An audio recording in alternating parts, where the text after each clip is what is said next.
performance computing HPC workloads quickly, easily, and cost-effectively on Google Cloud. How to make them fly. So, in addition to Wyatt and myself, I'm very excited to be joined by Hossam Amr, who's the Chief Digital and Information Officer at global semiconductor company Allegro Microsystems, as well as Ravi Tahir, who's Section Chief Computational Aerodynamics at the world-leading aerospace manufacturer Bombardier. And I'm sure many of you have heard of them, and I'm very excited for you to hear from them further. So, we have a couple of topics for you to hear about. One is, what is HPC?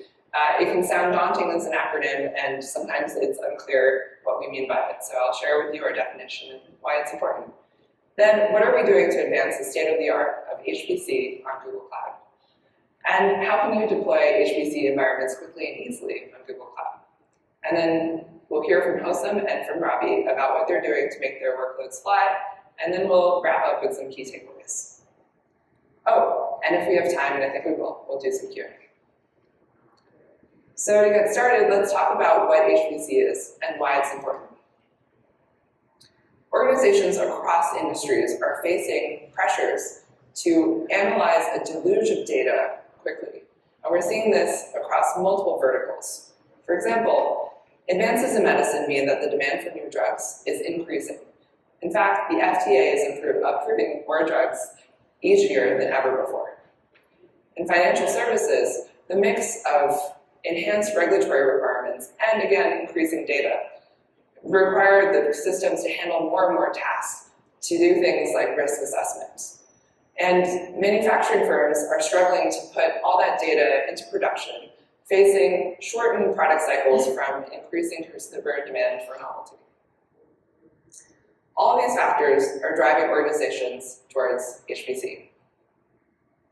And that's because HPC offers business leaders a way to handle that deluge of data, to analyze it and get results while controlling their costs at the same time. How does HPC do this? Well, it distributes that problem across multiple resources, and then it scales those resources up to parallelize the processing that needs to be done. Implementing HPC on-prem has its limitations, though. By a show of hands, how many of you are using HPC on-prem today? Okay, great. So you're probably familiar with some of the issues. Firstly, you have a fixed pool of resources, and you probably have a set of users in a queue waiting to use that fixed pool that exceeds the amount of resources available. What that means is that your users are in queues, often that can span for not just days, but weeks and months. I actually was in a customer meeting earlier today where he said, a job can be submitted in September, and we can get a result in February. And he said, but that's okay. So these are the timescales we're talking about. And then when organizations are looking to migrate those workloads to cloud, they can be stymied by legacy applications that require refactoring, by a lack of information about those clouds, and by a lack of resources to work on those actions. Fortunately, our platform offers you a plethora of tools, products, and partners to help with that journey to cloud. This includes our infrastructure, which has the latest processors, accelerators, reliability and security built in, and high-performance storage services, as well as low-latency VM-to-VM networking. On top of that, we have our tools and services, which allow you to easily scale your workloads up, whether you're using batch, GKE, or the Cloud HPC Toolkit. And finally, we support a broad partner ecosystem across ISVs, SIs, and application developers so that you can run the HPC applications that you're used to on Google Cloud. Next, I want to tell you about some new and exciting developments with our products and tools. Our HPC platform consists of 3 building blocks in blue. First is our cloud infrastructure, our compute, storage, and networking that power all of our other offerings. Next, we have development and deployment, which include our partner integrations for essential components like schedulers and schedulers and storage. And you can also find some of our core solution components, as I mentioned, like our HPC Toolkit, our HPC VMage, and Batch. Google Compute Engine, or GCE, provides different VM families to meet your workload needs. And we understand that workloads can span from general purpose to highly performance-intensive, compute-intensive workloads like HPC. We can optimize for what makes sense for your compute. And often for HPC, that actually looks like a mix of different series, such as our C or N series or our H series, which was built for HPC specifically. We have some new compute types that are coming out that we've announced at Next, including our N4s and our C4s built with Intel, as well as our Z3s and our X4s, and of course our GPUs. For those of you who are interested in HPC-specific VMs, we have an offering built on an Intel BIOS, the Sapphire Rapids 4th generation processor called H3. How many of you have heard of H3 by a show of hands? Oh, great. Okay, so for the person who first raised their hand, please come up on stage.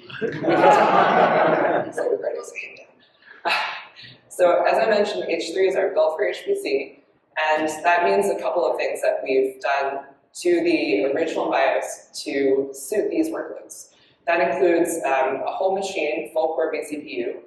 There's a vNUMA mapping, and then there's also compact placement by default, which is true for all of our compute optimized VMs, or our whole C family, our C2s, our C2Bs, our C3s, and now our C4s. What we've seen with H3s relative to the prior generation is a 2 to 3 times price performance uplift. And in fact, Wyatt, when he comes up, will talk about one of our partner experiences with H3. I'm the PM for H3 go-to-market, and I actually validated this 2 to 3 times price performance uplift with a customer in the field, with a customer using it. And we have multiple customers now running production workloads on H3s after they went general availability in Q4. So if you're interested in learning more about H3s, please talk to us afterwards. I want to talk a little bit about our accelerators, specifically our A3 VMs. So our A3 VMs are built on Hopper 100 GPUs from NVIDIA. They are comprised of 8 H100 GPUs connected by NVLink. We were able to achieve 10 times increase in networking and a 3 times training performance improvement over our prior generation A2s. So we really endeavored to give you increases in performance generation over generation. And the level of performance you're seeing is going to be a game changer, we think, when it comes time to train your AI ML models. In fact, we have several Gen AI unicorns, so VC-funded Gen AI startups who are using our A3 VMs in production, including Anthropic, Character AI, Midjourney.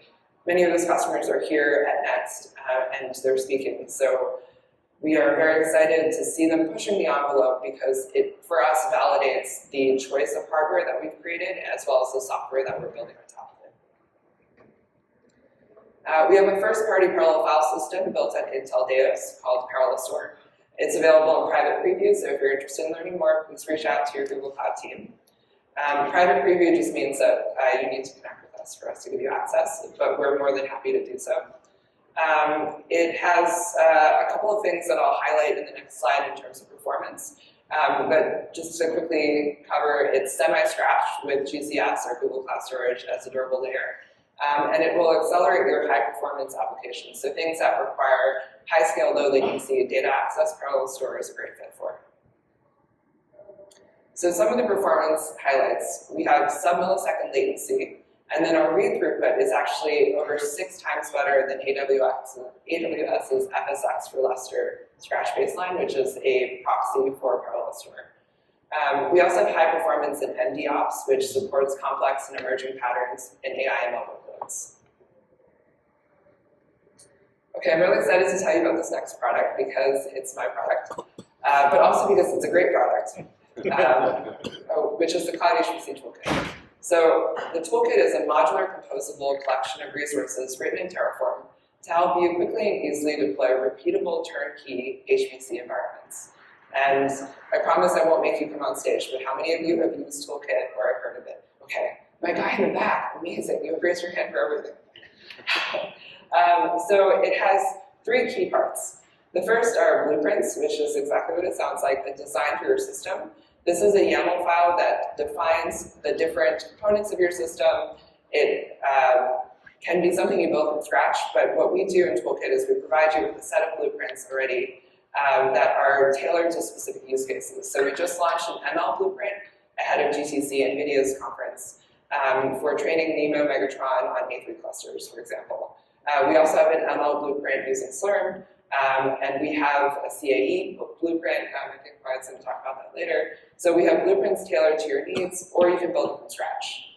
The blueprints then reference modules, and the modules fit into different categories like schedulers and storage. They often feature partner integrations. And then the modules then deploy onto our infrastructure, so think about compute, networking, and storage. Here's an example blueprint, which is a YAML file that's about 60 lines of code.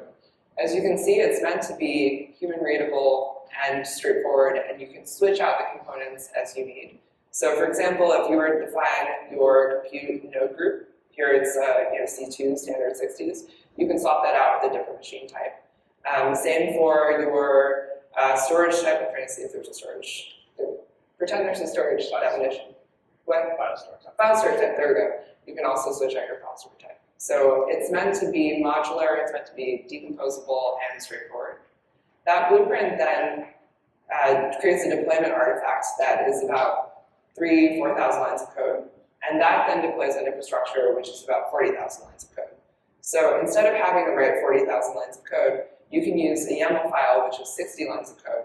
And that means instead of requiring weeks to deploy your cluster, you can do it in minutes and hours. So now I'd like to hand it over to Wyatt to tell you more about our key workloads and solutions. Awesome. Thanks so much, Annie, and thanks everyone for joining us. It's the end of the day. We'll be back from the PwC event, which I'm sure is great. I'd like to share a little bit about how all of the components and tools that Annie just introduced can be combined into a solution, as we call it, and how that solution can help you run a workload, address your needs in terms of specific workloads or applications, according to Google's best practices, as I'll get into. So to tell the story, I want to focus specifically on the computer-aided engineering blueprint that Annie mentioned, and then I'll go into how you can find other similar resources for other workloads. So this is what our recommended architecture for computer-aided engineering workloads looks like. This is high level, a bit of a generic architecture, but it's the form that you would fit into. And this is what our generic computer-aided engineering blueprint architecture looks like. We have specific blueprints for specific applications, which I'll show you, that we've benchmarked as well. Things like ANSYS Fluent, LS Dyna, Siemens applications, and so on. So you see here, there are a few key components that Annie touched on already.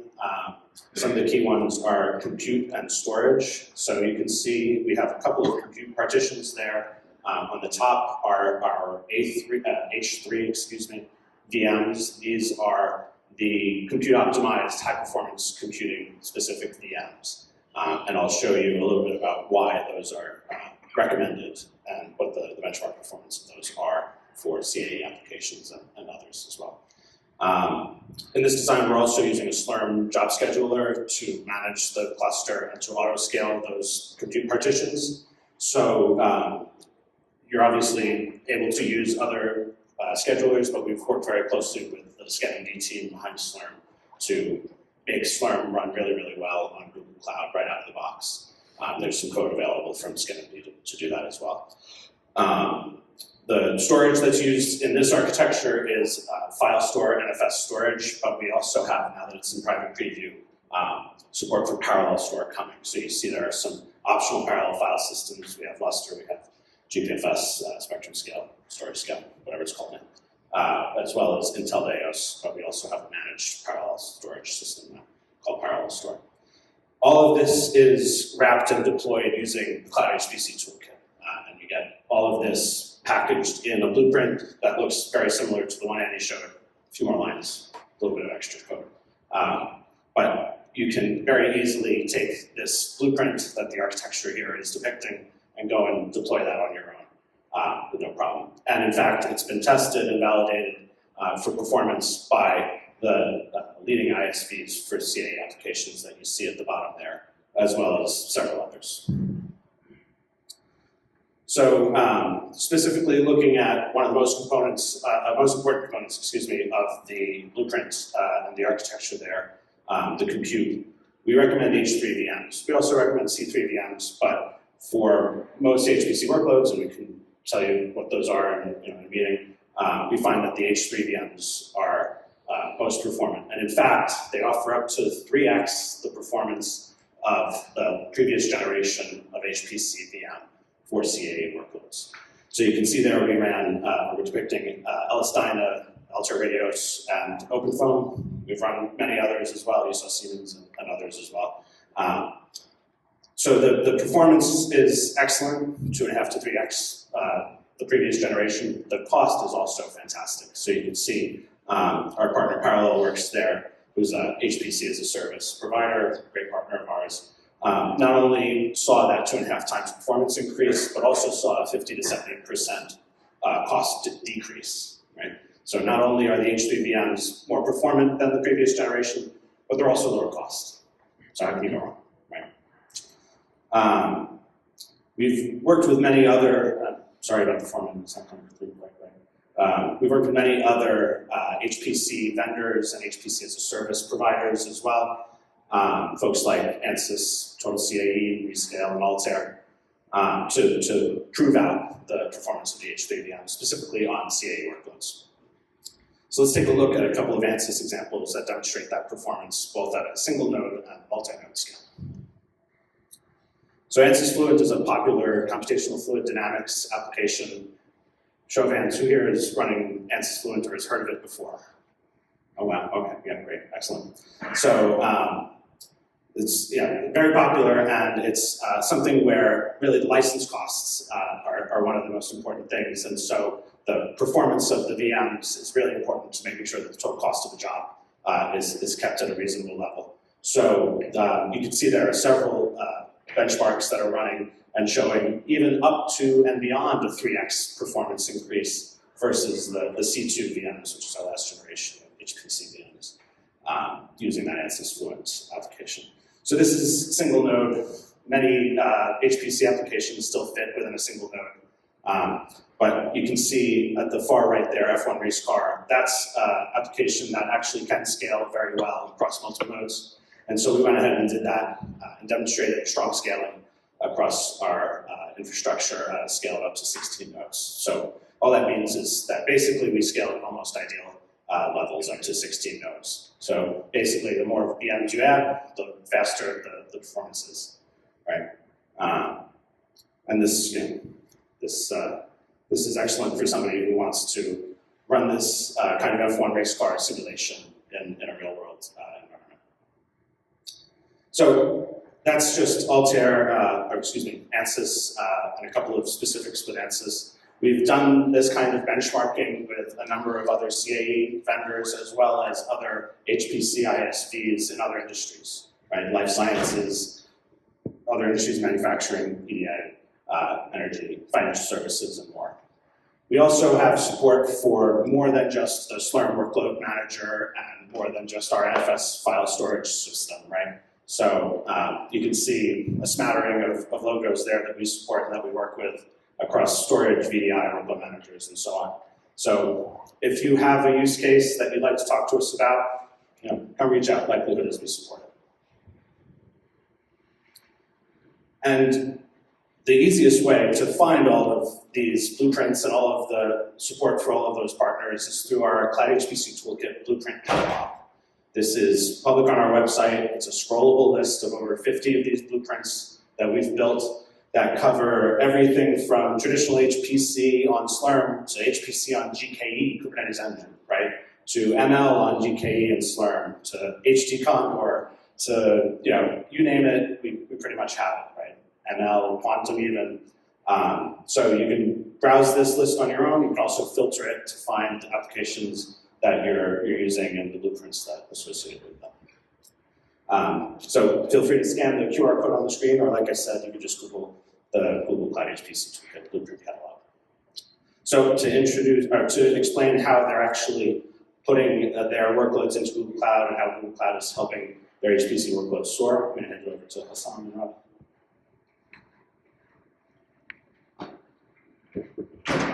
Easiest way to explain how we're using this in practice is to actually walk you guys through the 40,000 Terraform lines of code. Too bad the answer, I'm just joking. All right, so first of all, let me just spend a couple of minutes talking about Allegro Microsystems and who we are. We are not the drug company for allergies. We are a semiconductor company. That's why we have cars and stuff on this slide. So we are a semiconductor company. We manufacture mostly sensors, different kinds of sensors, and mostly for the automotive industry.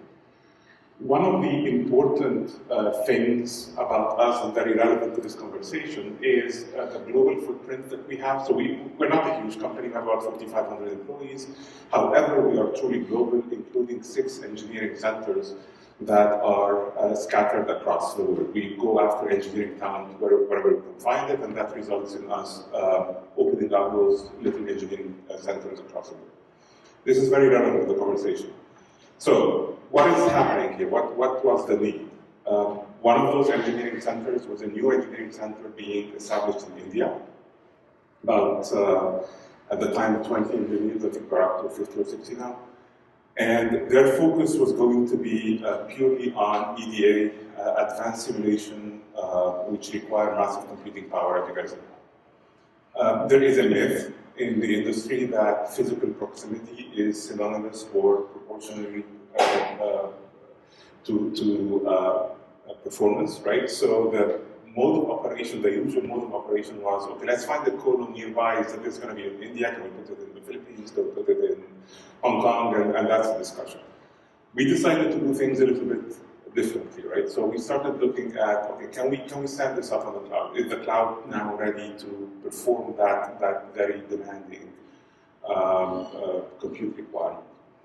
And after a lot of research, we landed on Google. So the next logical question is, why Google? Why did we land on Google? First of all, the chipset is superior. The technology itself is superior. We spent a lot of time, that gentleman right here spent a lot of time, he spent a lot of time comparing the different offerings, and really what we saw from this particular chipset was very, very compelling. The second piece, it has to do with what Annie and Wyatt talked about, right? The completeness of the portfolio, the architecture, the toolkits. So we know what the full picture looks like.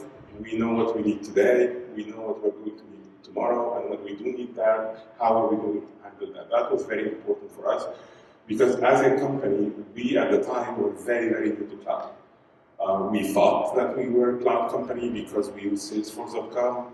We started talking to people and said, no, this is not what cloud is. The third piece here that's really important is the global footprint. In some cases, we found technologies that potentially could fulfill our requirements, but you had to be in that specific cloud, on that specific cloud, in that specific zone, and that's it. That's not the case with Google. We can move across the globe in ways that benefit the business. But most importantly, the support that we're getting from all of the teams in Google, from the account team to the engineering team, is fantastic. So it's a true partnership. They spend time to understand the requirements. They work with us on what the needs are, what works, what doesn't, how do we fix what doesn't so that it does work, and that relationship has been fantastic for us. So I'm not going to go into the details of this. I think we heard a lot of that in Annie's presentation, but really the reason the technology is superior, as I mentioned, our particular application scales better today, scales better on single-threaded environments, right? So because of the compute nuances, we don't parallelize really well. We really need a very strong single thread, and we found that the EPIC CPU just gives us that quite well. It's also, we see potential for both vertical and horizontal scalability there with a large number of cores, memories, etc. on the CPU, as well as if we want to parallelize and start creating parallel workflows and things of that sort. We found that, and overall the reliability has been fantastic for us. So what does that mean? So that was a really nice story, proof of concept, pilot. What does it mean for us? The benefits that we saw, about 40% plus improvement in simulation times. this is really important. Why I touched on it, I'm not sure if everybody caught it, but that's really important because it means two things. It means we can finish quicker, so we can go to market quickly. That's definitely very important. But also the licensing component is a very, very big portion of the costs in our business, the licensing of the EDA software. So if I can finish 40% faster, that effectively means I can free up the licenses 40% faster. I don't have to buy as much as I need for as much licenses as we used to need for that. That quickly became that this is going to be our deployment strategy for any new EDA workloads that we need around the globe. So anytime we need to stand up something, that's how we're going to do it. The other benefit, obviously, as I did mention that it's on the slide, but we didn't have to order equipment, we didn't have to ship stuff, we didn't have to install stuff. You know, what used to take many months to days, maybe weeks, to really have something stand up. And then finally, and I hesitate to say that with the account team because I need them to work a little harder, but we are actively migrating all of our existing EDA environments. So all of the 6 engineering centers that we talked about initially, that all moves to the cloud within a year or so. And then beyond EDA, again, I go back to the relationship with GCP. We currently have work going on, active work going on in data, AI, analytics, and we're even expanding to look at can we think about our WAN differently and use the Google backbone for that. So again, the strategic engagement with the company has been fantastic. So with that, I thank you all for your attention. I invite my good friend Ravi. I talked about a company that does really small things. He's going to talk about a company that does really big things.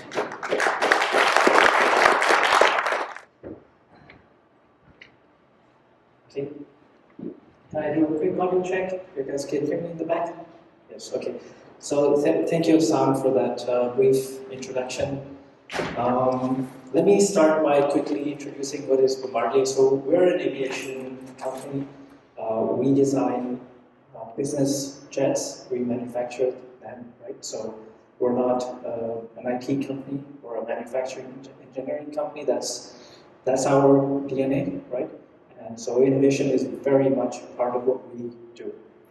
And so with a strong heritage in modeling, right? Because when we design, we need computational capabilities. We have specialized teams in-house. We develop our own codes. HPC is very much part of, this is what we do. Right? And so there's a long history, literally decades, right? Within my team, we have between the team maybe hundreds of years of HPC experience. But moving forward, things are changing, right? Traditional HPC is no longer relevant, right? So we have to evolve with the industry. And so today, for the next 10 minutes, I'd like to share with you our journey, right? In a story format, how we came to assess the various offerings out there and how we came to partner with Google and IBM. And so let me share a little bit of this story with you. So now, every story has a beginning, right? This one is interesting because it really started with a deceptively simple question, I think, from somebody, I imagine, Google headquarters saying, so that's Bombardier, how do we get this customer? And so as an aviation company, right, as I said, our DNA is innovation, but also we're a highly regulated industry, right? So there is safety-oriented practices, processes, and it can be quite heavy for a company like Google that is active, deploying new technologies on a yearly basis. We are conservative, relatively speaking. So they had that question, but we came back with a long, exhaustive list of requirements, and I'm sure some of my partners who are present here can validate. They probably hated us for this. It's a very, very long, extensive list of requirements. But to help ourselves and our partners come up with something that would actually work, we also bolstered the team, right? So from my team, we put the best engineers, right? So multiple decades of experience. We put the best people that Google had that were familiar with the HPC toolkit. So some of the slides that you saw earlier, right? We made heavy use of the HPC toolkit. We also brought in people that have experience both with the traditional HPC as well as Google. So this is NAC, Numerical Algorithms Group, based out of UK. And these guys are awesome. I call them the black belts of HPC. And of course, Bombardier has a long-term partnership with IBM. Our current on-prem HPC was installed by IBM. So with these four partners, this was a very nice, marriage made in heaven, very synergistic, collaborative effort. And of course, we also had to set some kind of a success metric for them. And so that's what you see on the top right here. So this is, one of these test cases. It's an airplane. We're optimizing it. So there's a geometry, there's a condition. And what we asked them to do was to demonstrate to us all of the processes that we have on-prem today, how they could be replicated, and how we could guarantee, because we have a regulatory obligation to guarantee that we obtain the same solution so that our analyses continue to be relevant moving forward. And so that's what you see on the bottom right. We ensured that we got the same convergence. So now, that's sort of the first chapter of the story, continuing on that journey. The next challenge that we set for the team was, related to a smooth transition, how we could take that proof of concept and really make it a reality, migrate all our workloads in a controlled, predictable manner. And so what I am showing here are basically two stages. On your left is basically where we are today. We have on the left side a yellow box which is representing the on-prem HPC system, and like what I showed, a standard Google sort of architecture for the cloud portion. And of course, in the middle you've got a green box showing the connectivity between the two, and this is a high-performance partner interconnect. So now the novel thing here is that we're taking our existing on-prem solution and we're segregating it into two portions, and that's divided by that dashed red line. And this allows us to move gradually from the current on-prem to the future on-prem. And the interesting thing here is that we burst from cloud to on-prem. Traditionally, people are doing it the other way, right? And so this adds tremendous flexibility. I cannot emphasize from a customer's viewpoint the ability of our partners to just even accept that as a requirement. This is awesome, right? This is really tricky stuff. And so the next step, I guess, in our journey is going to be what you see on your right, which is gradually all that workload moves over to the new partition, and then we won't have that old partition present anymore. So the story continues, right? And we intend to write a few more chapters. This is not the ending. And I think maybe the most impactful thing here, and that's the image I want to share with you. I'm really, really excited and pleased to announce today that the next generation of Bombardier aircraft, the blended wing body EcoJet, will be designed in the cloud using Google services in the cloud. We're really excited for this.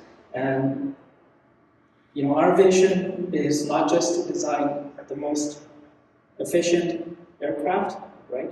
But also we have internally within the company a culture of doing it in a responsible manner, right? So we have a commitment towards environmental product declaration. So we declare on our website openly how much energy, what the carbon footprint is of all our products. And so I feel, right, with the commitment that we have from our partners moving forward with the new chipsets, with all the various options that we're going to evaluate with them, we will have one of the most efficient analysis systems on the market.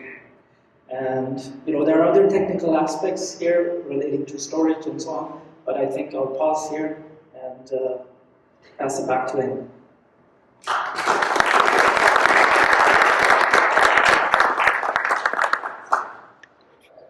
Just wanted to acknowledge again how neat that, oh, can you hear me? No. I just wanted to acknowledge again how neat that the next generation aircraft for Bombardier will be designed with Google Cloud. I think that's a really cool milestone to note over this amazing picture. Yeah, so congrats again, that's so cool. All right, so thank you to Hosam and Robbie for sharing your insights. We learn a lot from excellent partners like yourself. I wanted to share some key takeaways from the session, and then we'll actually have about 5 minutes for questions.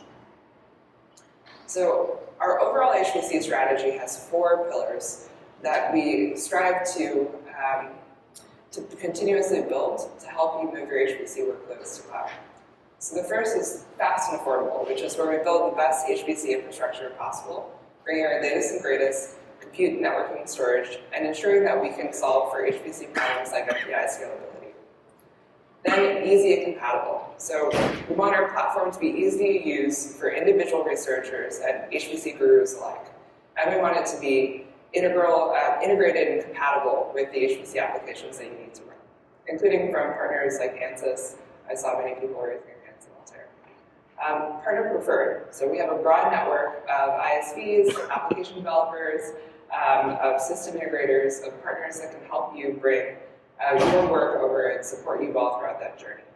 And then our best of Google. We have ML and data analytics expertise. We have a global network to support your needs. And we also have ongoing and, well, it may feel continuous, but regular product launches, again, to support your HPC needs.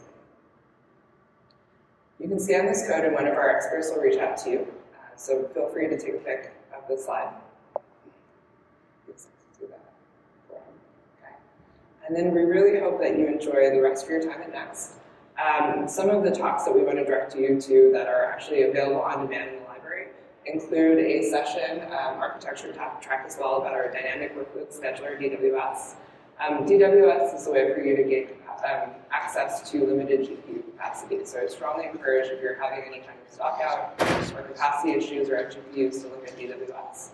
And then an ops track session by one of our HPC customers, 2 Sigma, talking about how they're using Google Cloud for HPC. And we often find that hearing from other customers about what they're doing really helps kind of get your creative juices going so that you can think about what you can do, similar to hearing from Hosam and Robbie. And then if you have feedback for us, we would love if you could complete the session feedback survey in your mobile app. Constructive criticism is welcome. And then thank you all so much. Now I'm going to welcome Wyatt, Hosam, and Robbie back up to the stage, and then we have time, just under 5 minutes for a couple questions.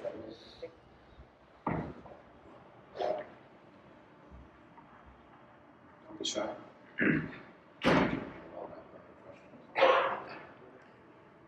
Do you, Oh, where the mic is.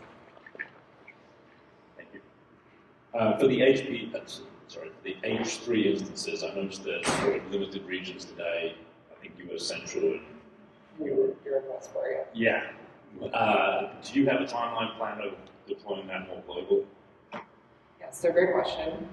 We decided to make the H3's limited availability because of the price performance uplift we were trying to achieve. However, as I mentioned, the H3s are actually the same Intel BIOS as our C3s.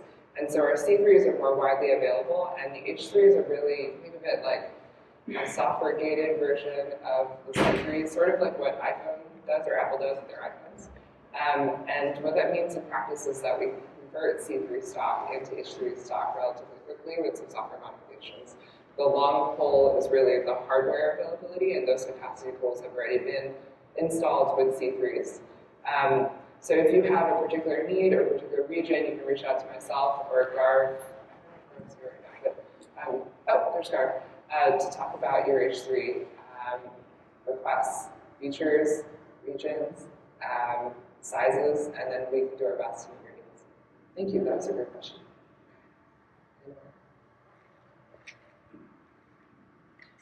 Hi, can you guys hear me? Yeah. Thanks, that was a very powerful session. But undoubtedly, I think we can say that this conference has been pretty much about AI, Gen AI to be specific, and Gemini to be even more specific. I was just curious in terms of the future of HPC as Google sees it, more for Wyatt and Annie. Are you thinking of leveraging AI to kind of improve the entire HPC stack? Just curious about it. So we didn't talk about it as much here, but we are doing a lot with AI and for AI solutions. I mentioned the ML Blueprint, which is available for Toolkit, running on A3s. We're actually building that out for all the future GPUs as well. So we'll have similar ML Blueprints and ML solutions. We're working with a lot of HPC customers who are actually running AI ML workloads on HPC systems. So that's a really interesting pattern. They're using things like Slurm and Lustre, but then they're training their models on it. We also have the infusion of AI into traditional HPC. So thinking about like your computational fluid dynamics, but like reducing the number of acquisitions needed.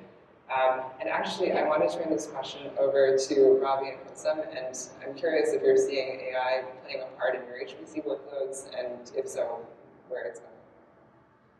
I think it's hard to say that AI isn't playing a role in anything these days, right?